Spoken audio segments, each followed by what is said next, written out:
আমার স্ক্রিনে যে ছবিটা দেখতে পাচ্ছেন, একটা মেয়ে বাচ্চা কোলে নিয়ে দাঁড়িয়ে আছে আর একটা দুধ পান করছে কোন এক বৃদ্ধ লোক। এই বৃদ্ধ লোকটাই এই মেয়েটির বাবা। মেয়ে হয়ে কেন বাবাকে দুধ পান করাচ্ছে? এই গল্পটা যখন বললাম অবাক হয়ে গেলাম এবং কষ্টও পেলাম। কোন একটা দেশে এই বৃদ্ধ লোককে মৃত্যুদণ্ড দেওয়া হয়, কিন্তু বৃদ্ধ লোক ছিল নিরপরাধ। তাকে কারাগারে রাখা হয়, কোনো প্রকার খাবার দেওয়া হবে না। সে না খেতে পেরে ধীরে ধীরে মারা যাবে, এটাই ছিল তার শাস্তি।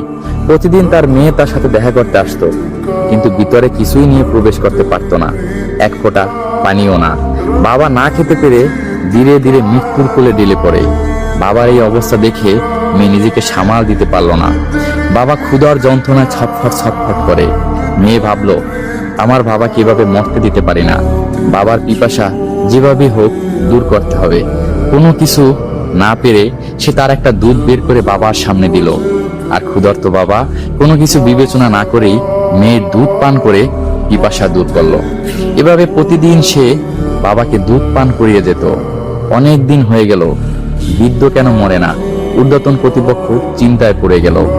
একদিন মেয়ে যখন আসলো এবং চুপি চুপি যখন বাবাকে দুধ পান করাচ্ছে, কোন এক প্রহরী এটা দেখে ফেললো। সে ঊর্ধ্বতন কর্তৃপক্ষকে জানালো। ঊর্ধ্বতন কর্তৃপক্ষ এই বিষয়টা নিয়ে একটা মিটিং করলো। এটা কি অপরাধ নাকি অপরাধ না? অনেক বিবেচনা করার পর তারা বুঝতে পারলো এটা অপরাধ না, এটা হচ্ছে মানবিকতা। আর মানবিকতা সবার চেয়ে উঠবে। মা বিভিন্ন রূপে আমাদের সামনে আসে, কখনো মেয়ে রূপে, কখনো বউ রূপে, কখনো মা রূপে। সর্বোপরি একটা মেয়ে মা। আর মা কোনোদিনও চাবে না তার সন্তান তার চোখের সামনে ছটফট ছটফট করে মারা যাক, পিপাসার্ত অবস্থায় থাকুক। সে নিজের জীবনের মূল্য হলেও তার সন্তানকে বাঁচাবে, সন্তানের পিপাসা দূর করাবে। এখানে মেয়েটি যে তার বাবাকে দুধ পান করাচ্ছে, মেয়ে হিসেবে বাবাকে দুধ পান করায় নাই, মা হিসেবে সন্তানকে দুধ পান করে পিপাসা দূর করেছে। এই মানবিক কাজ দেখে বাবাকে মুক্ত করে দেওয়া হয়। আসলে সত্যিকার অর্থে মায়েরা বিভিন্ন রূপে আমাদের সামনে আসে, কখনো মেয়ে রূপে, কখনো মা রূপে, কখনো বউ রূপে।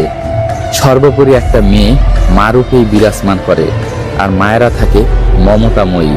মমতাময়ী মা কোনোদিনও চাইবে না তার চোখের সামনে তার সন্তান পিপাসার্ত অবস্থায় থাকুক এবং ক্ষুধার যন্ত্রণায় ছটফট ছটফট করে মারা যাক। এই মানবিক কাজের জন্য তার বাবাকে মুক্ত করে দেওয়া হয়। তাই আমাদের উচিত মেয়ে না, মা হিসেবে প্রত্যেকটা নারীকে সম্মান করা। ধন্যবাদ।